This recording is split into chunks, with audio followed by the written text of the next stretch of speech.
ezkutuan dagoen horretakoa. Lurpean edo uharte bakarti batean gorderik dagoena, ez da firmetakoa ere. Altxor hori egiazkoa da, eta gu denona da. Denok elkarrekin partekatzeko modukoa. Gainera, partekatuz bakarrik azaldu bere benetako balioa.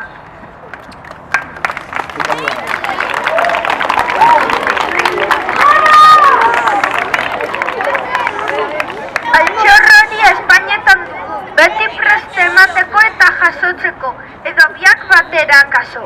Asmatu alduzu dagoeneko zer den, bai? Bai, musua da. Edo bai, euskara da, edo biak batera.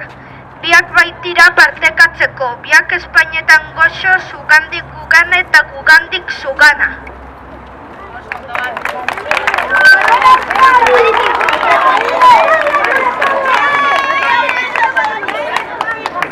Iritsi da gure momentua, posible da klika aldatzea. Bizarain, klika euskara, klika orain